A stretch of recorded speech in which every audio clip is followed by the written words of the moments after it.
기분이 들었습니다.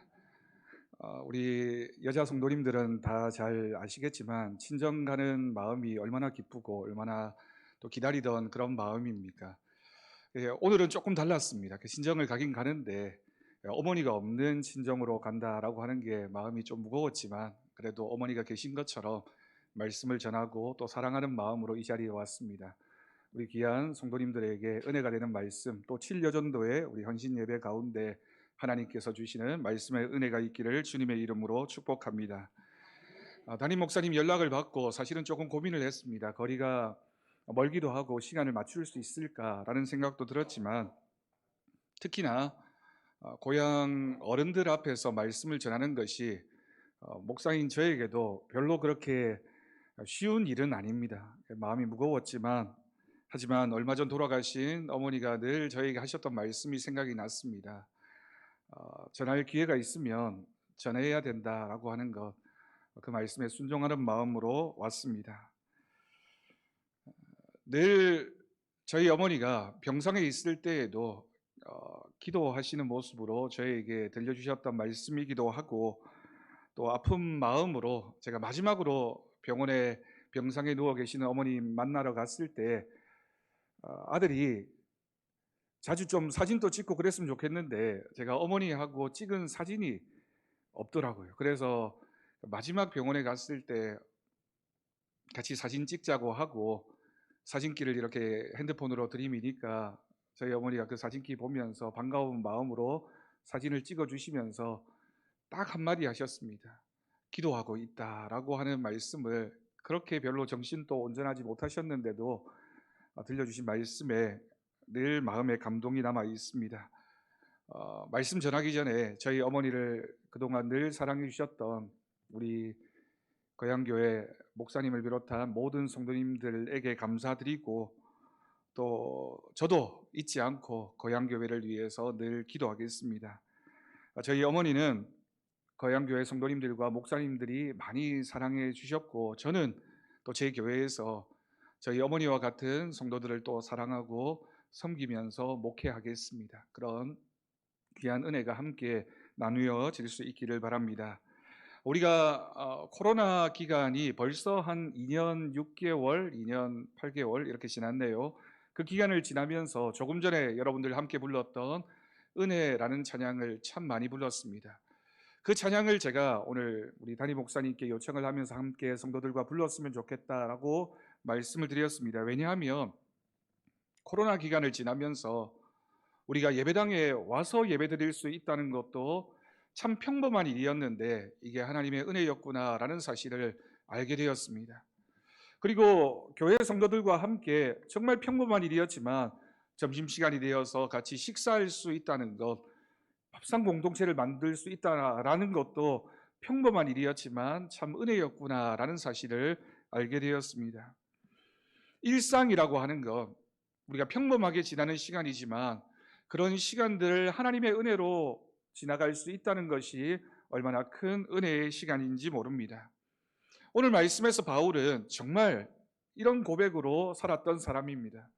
내가 평소에 지나가는 모든 시간들, 우리가 경험하는 모든 것들이 그냥 되어지는 것이 아니라 하나님의 은혜이구나라는 사실을 늘 고백했던 인물입니다.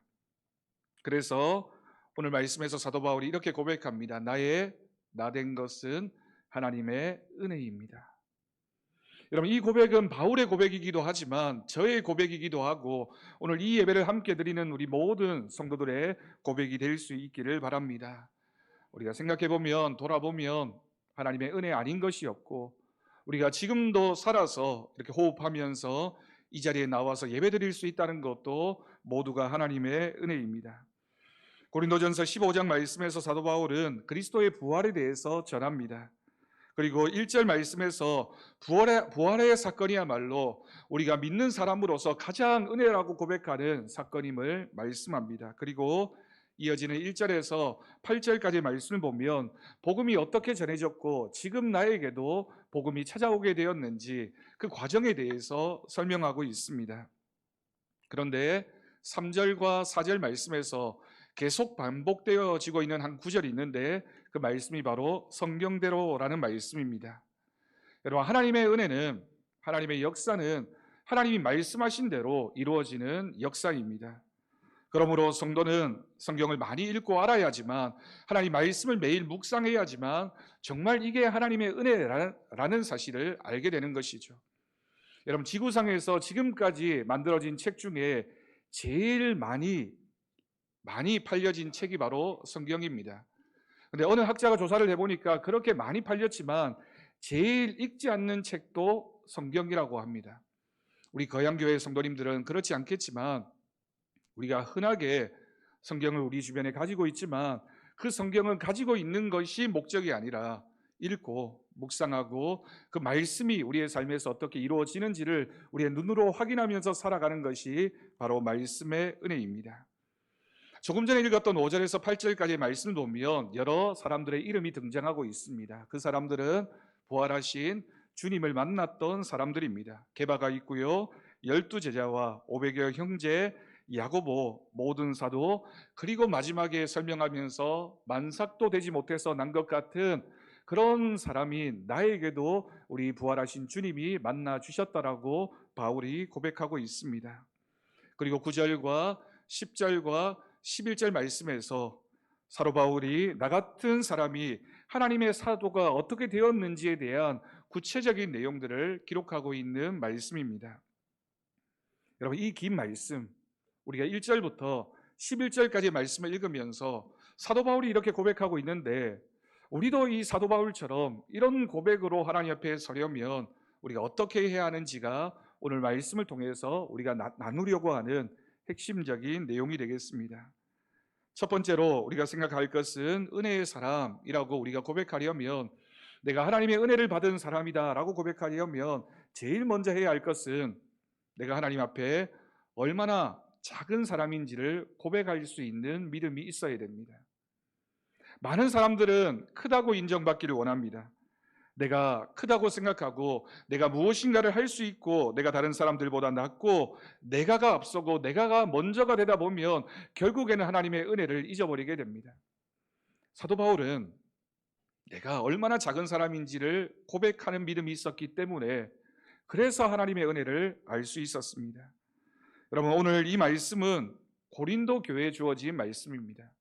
우리가 잘 알고 있는 것처럼 고린도 교회는 많은 은사가 있었고 또 많은 능력이 나타나는 교회이기도 했고 부유한 교회이기도 했고 많은 성도들이 모여서 하나님을 예배하는 공동체였지만 그 교회 가운데 또 여러 가지 문제들도 있는 교회였습니다. 은사가 많고 잘난 사람도 많고 또 우상에게 바쳐진 그 재물을 가지고 우리가 이것을 먹어야 되느냐 말아야 되느냐 잘난 척하고 아는 체 하는 사람도 많은 교회였습니다. 그러다 보니까 필연적으로 고린도 교회가 문제가 있었는데 그것이 바로 분쟁이 많은 교회였다라고 하는 겁니다. 은사가 많고 하나님의 능력이 많이 나타나고 뛰어난 사람들, 하나님 말씀을 아는 사람들이 많으면 그 교회가 좋은 교회가 되어야 되는데 고린도 교회는 그렇지 못했습니다. 분쟁이 많은 교회였습니다. 우리가 잘 알고 있는 것처럼 교회는 참 다양한 사람들이 모여서 한 공동체를 만들게 됩니다. 남자가 있고 여자가 있고 나이가 많은 사람이 있고 나이가 작은 사람이 있고 부유한 사람이 있는가 하면 가난한 사람이 있고요. 많이 배운 사람들도 있고 배우지 못한 사람들도 있을 수 있습니다.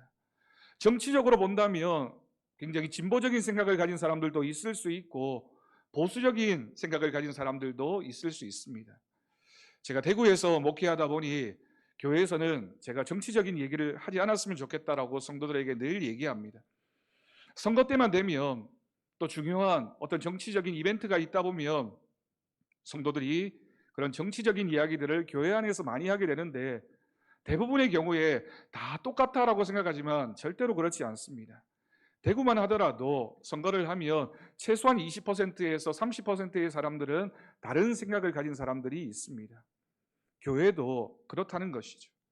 다 똑같은 것 같고 다 비슷한 것 같지만 그러나 전혀 다른 생각을 하는 사람들이 있기 때문에 교회 안에서 우리가 정말 무엇으로 하나가 되어야 되는지를 고민하지 않으면, 그리고 우리가 겸손하지 않으면, 내 주장을 하기에 앞서게 되면 그 교회는 어려움을 겪을 수밖에 없습니다. 그러니 교회가 교회되는 것은 성령 안에서 성령이 하나 되게 하실 때 주어지는 은혜입니다. 고린도 교회가 그런 교회였습니다. 그런 교회였기 때문에 자신이 무조건 옳고 주장하기를 좋아하는 사람이 많아지면 많아질수록 그 교회는 어려움을 겪을 수밖에 없었던 겁니다. 여러분, 사람들은 누구나 죽을 병에 걸렸다가 그 병에서 고침을 받게 되면 하나님의 은혜라고 고백합니다. 여러분, 그 은혜가 얼마나 가는지 여러분 다 경험해 보셨지 않습니까? 우리가 그런 큰 문제, 큰 어려움을 당하고 하나님의 은혜를 입고 문제가 해결되고 나면 그 순간에는 정말 하나님 앞에 감사하고 은혜라고 생각하지만, 사람이 참 어리석은 건 시간이 지나면 자꾸만 그 은혜를 잊어가게 됩니다. 하나님의 은혜라고 고백했던 그 시간의 감동은 점점 사라집니다. 지질이 어렵게 살다가 부유하게 되고 쫄딱 망했던 사람이 기도해서 어느 날 잘 풀리게 되면 많은 사람들 앞에서 하나님의 은혜라고 얘기하고 간증도 하면서 하나님의 복음 전하는 사람으로 살겠노라고 결단합니다. 그런데 만약 여러분 그 반대의 상황이라면 어떻습니까? 건강하던 몸이 병에 걸려서 다 죽게 되었을 때 과연 우리는 나의 나된 것은 하나님의 은혜입니다 라고 고백할 수 있겠습니까? 잘 되던 사업이 어려움을 겪게 되었을 때, 자녀에게 어떤 문제가 생겼을 때, 여러분 우리가 그 상황에서도 지금의 내 모습은 하나님의 은혜입니다 라고 고백할 수 있는 사람이 여러분 얼마나 되겠습니까? 근데 오늘 말씀은 그것을 얘기하고 있습니다. 우리에게 주어지는 상황, 우리가 처해 있는 형편, 우리가 지금 어떤 모습이든지 그 상황과 그 모습을 바라보면서 하나님의 은혜입니다 라고 고백할 수 있는 사람, 내가 정말 작은 사람입니다, 내가 정말 형편없는 사람입니다, 하나님 저는 아무것도 할 수 없는 사람입니다 라고 고백할 수 있는 그 사람이 바로 은혜의 사람이라는 말씀입니다. 여러분, 성공해서 다 좋은 것 같지만 그 성공이 때로는 우리가 하나님으로부터 멀어지는 계기가 될 때가 있습니다. 부자가 되면 다 좋은 것 같지만 그 부자가 되어서 예배를 등한히 하고 하나님을 떠나는 사람들을 우리는 많이 볼 수가 있습니다. 오늘 바울이 나의 나된 것은 하나님의 은혜라고 고백할 수 있었던 것은 사도 바울이 잘 되어서가 아니라 그 전에 많은 고난과 많은 고통을 경험한 자신의 신앙적인 체험이 있었기 때문에 이런 모습조차도 하나님께서 사용하신다라는 믿음 가운데 그가 거할 수 있었던 것입니다. 우리는 교회 안에서 주장하는 사람이 되어서는 안 됩니다. 주장하는 사람이 많은 교회는 잘 되는 교회가 아니라 어려움을 겪을 수밖에 없습니다. 바울은 우리가 잘 알듯이 참 대단했던 사람입니다. 바울이 자신을 소개할 때 많은 조건들을 얘기하면서 내가 다른 사람들과 비교해서 뭐가 부족한 것이 있느냐, 나는 이렇게 잘난 사람이다 라고 얘기했지만 마지막 부분에 가서 나는 그 모든 것을 다 배설물로 여겼다라고 고백했습니다. 왜냐하면 그런 것들은 그리스도의 복음 앞에서는 아무것도 아니기 때문입니다. 은혜를 알게 된 사람은, 하나님 앞에서 내 모습을 알게 된 사람은 세상에서 내가 어떤 사람이었는지, 내가 세상에서 얼마나 대단한 사람이었는지가 별로 중요하지 않습니다. 오히려 하나님을 향한 믿음에는 더 방해가 될 수도 있습니다. 여러분, 오늘 이 말씀을 듣고 있는 우리는 어떻습니까? 우리가 주님의 제자라고 하면서 주님의 교회를, 주님의 몸된 교회를 섬기는 직분자라고 하면서 우리는 정말 나 자신을 작게 여기는 은혜의 사람으로 살아가고 있습니까? 우리가 많은 경우에 시험에 들게 되는 경우가 다른 사람과 무엇이나 조그만 것이라도 비교하기 시작하면 결국에는 시험에 들게 됩니다. 저 사람보다 내가 더 인정받아야지, 저 사람보다 내가 더 앞서야지, 저 사람이 이렇게 되었는데 내가 더 나아야지 라는 생각들이 우리를 시험에 빠지게 합니다. 그럴 때마다 우리가 기억해야 하는 것, 사도 바울의 고백, 내가 얼마나 작은 사람인가, 내가 얼마나 하나님과 상관이 없던 사람이었는가, 내가 하나님의 은혜를 받을 만한 자격이 없는 사람이었지 않은가, 그 사실을 기억하고 은혜를 누릴 수 있기를 간절히 바랍니다. 두 번째로, 은혜의 사람은 주님만으로 만족하는 사람입니다. 여러분, 이 말씀이 참 쉬운 말씀인데요, 그렇지만 어려운 말씀입니다. 주님만으로라고 하는 건 오직 주님만으로 만족하겠다, 하나밖에 없다라는 뜻입니다. 여러분, 우리가 솔직히 주님만으로 만족하는 사람입니까? 넓은 집에 살았으면 좋겠고, 좋은 차를 탔으면 좋겠고, 우리 자식이 잘 됐으면 좋겠고, 내가 뭔가 많이 소유했으면 좋겠고, 그런 것들도 있으면서 내가 주님 때문에 행복한 사람이 되기를 원하지는 않습니까? 창세기 29장을 보면 레아라는 인물이 소개됩니다. 레아는 우리가 잘 알고 있는 것처럼 야곱의 첫 번째 부인입니다. 근데 여러분, 어떻게 해서 야곱의 첫 번째 부인이 되었습니까? 야곱이 7년 동안 열심히 일해서 외삼촌 라반의 집에서 얻기를 원했던 부인은 사실은 레아가 아니라 라헬이었습니다. 두 번째 동생이었죠. 하지만 외삼촌 라반 때문에 모든 일이 틀어지게 됩니다. 이런 상황에서 레아는 야곱의 사랑을 원했지만 야곱은 너무나도 당연하게 라헬을 더 사랑했습니다.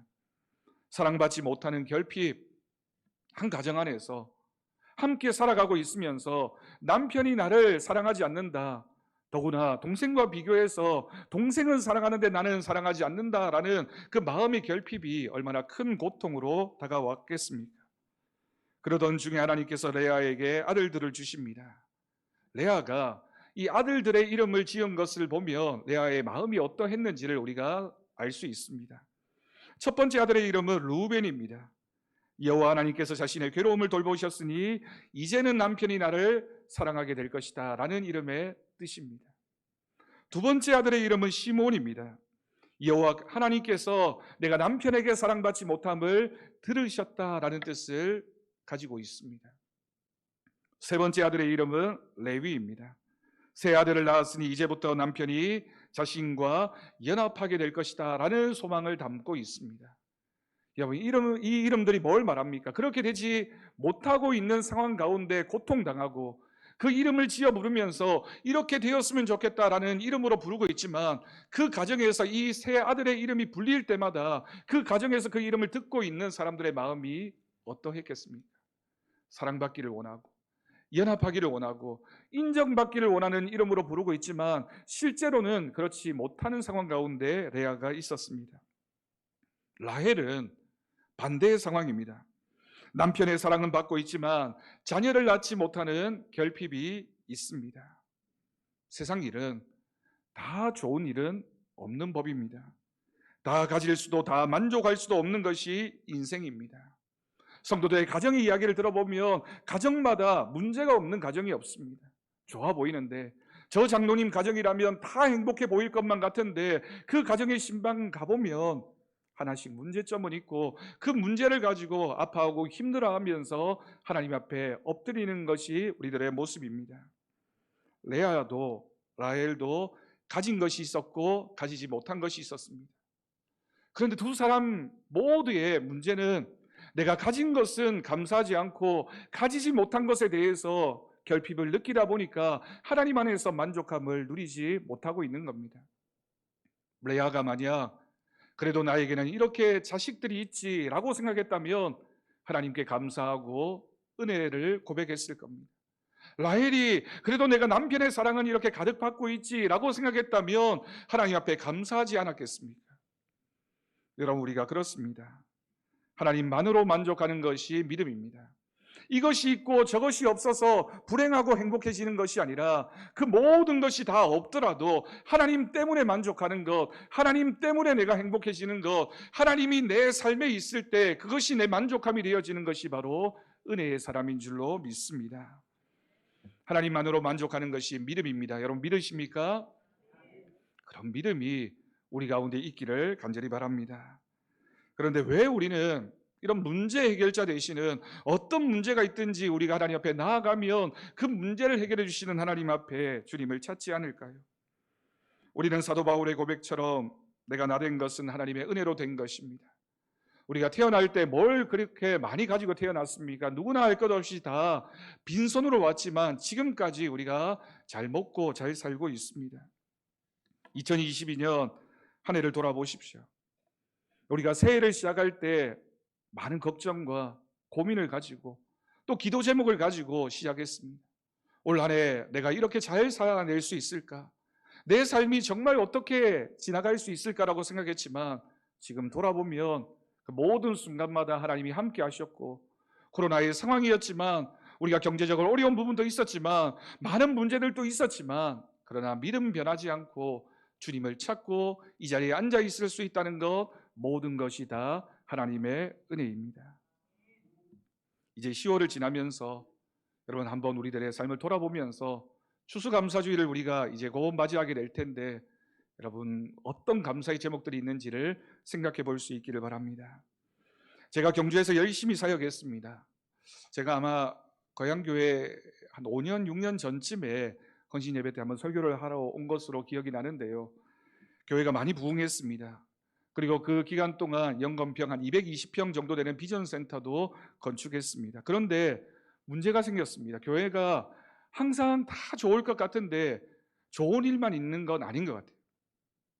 성도님들 중에 어떤 분들이 그런 얘기를 하시는 겁니다. 목사님, 교회에 새가족들이 너무 많이 오니까 저는 싫습니다. 전도 많이 하는 교회가 싫다는 거예요. 왜 그러냐고 물으니까 낯선 사람들이 많이 오니까 자기가 불편하다는 겁니다. 누가 누군지도 모르겠고, 우리 교회가 왜 이렇게 낯선 사람들 천지인 교회가 되었나, 저는 이런 모습이 싫다면서 교회를 몇 주간 오지를 않으셨습니다. 교회가 전도 잘 되고 부흥하면 좋을 것 같지만 꼭 그렇지도 않은 것 같습니다. 비전센터를 짓자고 온 성도들이 마음을 모으고 당회가 결정을 하고 열심히 비전센터를 건축했는데, 어떤 분들은 왜 비전센터냐고, 우리가 본당을 지었으면 좋겠다고, 비전센터를 다 지어 놓았는데도 본당을 지었으면 좋겠다라고. 그럼 금액적으로 도무지 감당할 수 없는 일이고 교회가 열심히 기도하면서 그 일을 감당해 왔음에도 불구하고 그렇게 생각하지 않는 분들도 있었습니다. 문제가 자꾸만 생겨나는 겁니다. 그 문제들을 보면서 온 성도들이 합심해서 기도했습니다. 제가 그 교회에 부임하기 전에 교회가 목회자와 성도의 갈등으로 인해서 세 갈래로 갈라지는 아픔이 있었습니다. 제 마음에 어떻게 하든지 이 교회가 다시는 그 아픔을 경험해서는 안 되겠다, 하나님 앞에 기도했습니다. 이럴 때 목회자가 어떻게 해야 합니까? 기도해야죠. 하나님 앞에 엎드려야죠. 이런저런 일들이 있었지만 저는 그 교회가 저의 교회라고 생각하지 않고 제 뜻대로만 된다고 생각하지 않고 하나님께 맡겼습니다. 하나님, 혹시라도 제가 이 교회에 있으면서 이력서 쓰는 일 없이 저를 부르는 교회가 있으면 어디든지 가겠습니다. 그리고 제가 20여 년 전에 교육전도사로 사역했던 교회에서 저를 찾았습니다. 저를 청빙하기로 하고 장로님들이 저를 데리러 왔습니다. 요즘은 참 그런 일이 없습니다. 담임 목사 한 교회에서 청빙하자고 하면 이력서 얼마나 많이 들어오는지, 교육전도사 구하기는 어려운데, 전도사 구하기는 어려운데 담임 목사 구하기는 참 쉬운 것이 오늘의 한국교회의 현실입니다. 내가 이 교회를 마음대로 할 수 없다면 하나님 뜻에 맡겨야 되겠다라고 고백했고, 그래서 하나님 뜻에 순종했습니다. 오늘 본문 10절을 보면 바울이 고백합니다. 오직 나와 함께 하신 하나님의 은혜라고 고백합니다. 우리가 교회에서 내가 내 뜻대로 다 되어지는 모습이 있으면 우리가 정말 그 교회 안에서 행복할까요? 아니면 때로는 내 뜻대로 되지 않는 모습들을 보면서 안타까운 마음을 가지지만 그런 모습 가운데 우리는 얼마나 또한 하나님의 뜻을 고백합니까? 얼마 전 우리 거양교회도 새로운 직분자를 뽑고 선택했다는 소식을 들었습니다. 목회자만이 아니라 직분자도 다 동일한 고백을 해야 합니다. 이 교회 주인은 목사도 아니고 장로도 아니고 어떤 직분자나 어떤 특정한 몇 사람이 아니라 하나님이 세우신 교회, 하나님이 주인 되시는 교회임을 우리가 함께 동일하게 믿음으로 고백하는 겁니다. 그러니 목사도 하나님 앞에 엎드릴 수밖에 없고 성도들도 하나님 앞에 엎드릴 수밖에 없고, 하나님의 뜻이라면 우리 모두가 순종하고 하나님의 뜻대로 살아가는 것이 우리의 믿음의 고백이어야 할 줄로 믿습니다. 우리 거양교회가 하나님의 계획하신 대로 하나님의 뜻대로 앞을 향해 달려갈 때 하나님께서 크게 역사하여 주실 줄로 믿습니다. 여러분, 우리는 그래서 동일하게 고백해야 됩니다. 내가 앞서는 것이 아니라, 우리가 적어도 교회 공동체 안에서만큼은 내가가 먼저가 되는 교회가 아니라 우리의 사랑하는 성도들이, 형제 자매들이, 그리고 목회자가, 그리고 하나님이, 그리고 우리가 함께 이 교회를 만들어가는 지체임을 고백하고 주님의 몸된 교회를 함께 섬겨갈 수 있기를 간절히 바랍니다. 끝으로 은혜의 사람은 결코 포기하지 않는 사람입니다.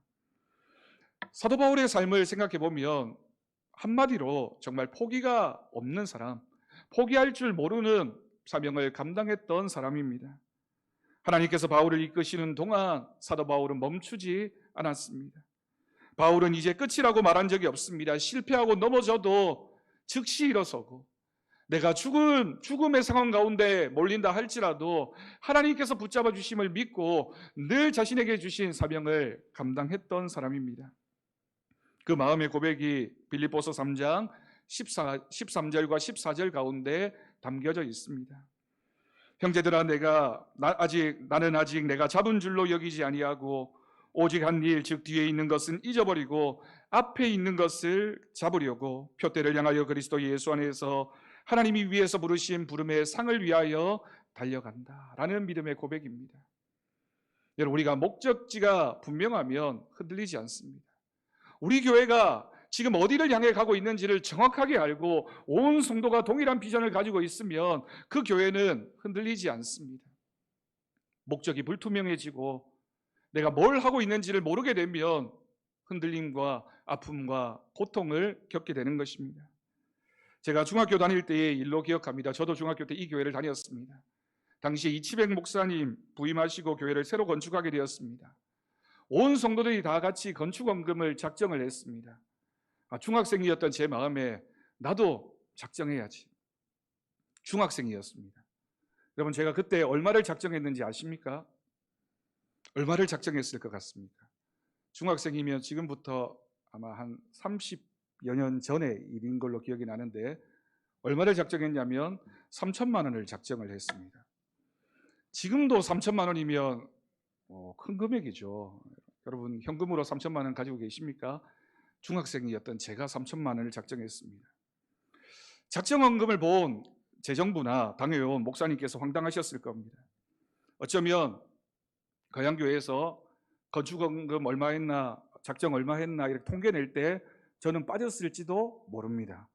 그렇겠죠. 중학생 김명환이 3천만 원 적어냈는데 그거 들어올 거라고 믿고 교회 건축을 추진해 나가면 되겠습니까? 제가 담임 목사라도 절대로 그런 일은 없을 겁니다. 저희 부모님에게 말씀드렸더니만 웃으셨습니다.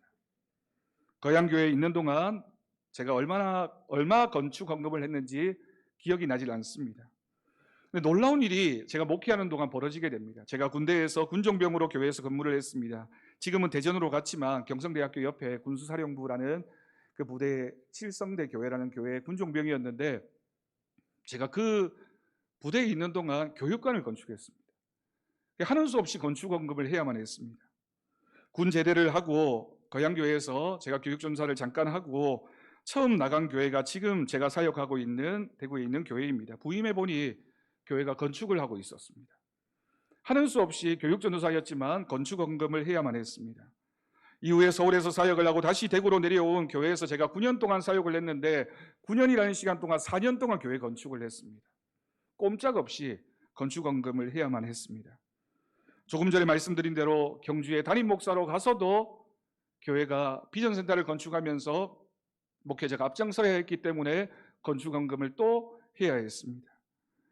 지금 교회에 와서는 제가 조심하고 있습니다. 혹시라도 그런 일이 벌어질까 봐 제가 있는 동안에는 그래서는 안 되겠다라고 생각을 하고 조심하고 있는데, 하나님께서 어떻게 하실지 저는 모르겠습니다. 이런 사건들을 경험하면서 제가 그런 생각을 했습니다. 하나님이 잊지 않으시는구나. 나는 잊어버린 것 같았는데 이런 과정들을 보면서 하나님은 기억하고 계시는구나. 부정적인 의미가 아니라 하나님이 제 돈 받으려고, 제 건축원금 받으려고 그렇게 하신 것이 아니라, 하나님은 우리가 하나님과 약속한 것, 반대로 하나님께서 우리에게 약속하신 것, 우리의 부모님이 또한 누군가가 우리를 위하여 기도한 것, 성도들이 함께 교회를 바라보면서 기억하면서 기도했던 것, 하나님은 잊지 않으십니다. 하나님이 잊지 않으신다라고 하는 것이 얼마나 큰 은혜입니까? 내가 자녀를 위하여 기도한 것 하나도 땅에 떨어지지 않고 하나님이 기억하십니다. 내가 가정을 위하여, 내 어려운 형편을 위하여 기도한 것 하나님께서 잊지 않으시고 기억하시며 응답해 주십니다. 내가 우리 교회를 위하여 무릎 꿇고 눈물을 흘리면서 기도한 것 시간이 지나면 나는 잊어버리지만 하나님은 잊지 않으십니다. 여러분, 그것이 바로 은혜의 사람의 모습입니다. 은혜로 사는 사람은 결코 포기하지 않습니다. 함부로 내가 판단하지 않습니다. 내가 해보고 내가 경험해보고 이건 잘 될 거야 저건 잘 될 거야, 여러분 그건 내 생각입니다. 하나님의 뜻이 어디에 있는지 우리는 물어야 되고, 하나님의 뜻이라면 내 상황이나 내 능력과는 상관없이 우리는 함께 그 일을 감당해 가야 됩니다. 여러분, 교회는 그런 것입니다. 세상 사람들이 바라볼 때 저 멍청한 사람들 주일날 이 좋은 시간에 예배당에 와서 저 사람들 앉아서 뭘 하나, 그 지겨운 설교 그 예배 드리면서 그것도 자기 돈 교회에 바치면서 뭐 그렇게 열심히 신앙생활하나, 가만히 보니 새벽에도 나가고 수요일날도 나가고 구역 모임도 하고 뭐 그렇게 열심히 하나. 여러분, 그렇지만 그게 신앙인의 모습입니다. 왜? 우리는 하나님의 약속을 믿고 있으니까. 우리는 하나님의 은혜로 살아가는 사람이니까. 제가 고3 때 저희 어머니가 저를 좀 챙겨줬으면 좋겠는데, 고3인 저를 집에다 그냥 버려두고 열심히 교회만 가셔서 봉사하시고 철야 기도하시고 기도하시는 겁니다. 그때는 솔직히 제가 그런 어머니의 모습이 이해가 안 됐습니다. 왜 그렇게 교회 가서 꼭 우리 엄마만 그렇게 열심히 해야 되나? 다른 분들도 있는데. 우리 엄마만 기도해야 되나? 다른 분들도 있는데. 제가 목회를 하면서 요즘 그런 권사님들을 보면서, 그렇게 열심히 기도하시고 헌신하시고 봉사하시는 분들을 보면서 저분들이 얼마나 귀한 분들인가, 저분들이 얼마나 목회자를 돕는 사람인가, 저분들이 얼마나 교회를 살리는 사람인가를 고백하고 있습니다. 여러분, 우리는 하나님의 은혜로 살아가는 사람임을 믿습니다. 그러니 하나님의 은혜가 우리 가운데 있다면 우리가 이 교회를 섬기면서 목회자와 함께하면서 온 마음을 다해 주님의 몸된 교회가 하나님의 은혜로 부흥해 갈 수 있도록 헌신하고 수고하는 것을 아까워하지 않는, 주님께서 기억하실 줄 믿고 끝까지 믿음의 삶을 살아가는 우리 모두가 될 수 있기를 간절히 바랍니다. 하나님께서 그런 믿음의 사람, 그런 은혜의 사람 가운데 채우시는 은혜가 있을 줄로 믿습니다. 그런 복과 은혜를 누리는 우리 사랑하는 거양교회 모든 성도님들, 오늘 헌신 예배를 드리는 7.25전도의 회원들 되기를 주님의 이름으로 간절히 축원합니다. 기도하겠습니다. 하나님 아버지, 감사합니다. 우리가 주님 앞에 믿음으로 살아갈 때 우리는 은혜의 사람임을 잊지 않고 믿음으로 서게 하여 주옵소서. 우리는 작은 사람들입니다. 우리는 죄인들입니다. 우리는 내세울 것이 없는 사람들입니다. 그러나 하나님의 은혜로 직분을 받았고 하나님의 은혜로 이 주님의 몸된 교회를 섬기게 되었습니다. 하나님, 그 은혜를 기억하며 믿음 위에 굳건하게 서게 하시고 주님과 함께 동행하는 귀한 믿음의 삶을 살아가게 하여 주옵소서. 언제나 주님 주시는 은혜를 바라보며 믿음 가운데 서게 하여 주옵소서. 감사드리옵고 예수님의 이름으로 기도드립니다. 아멘.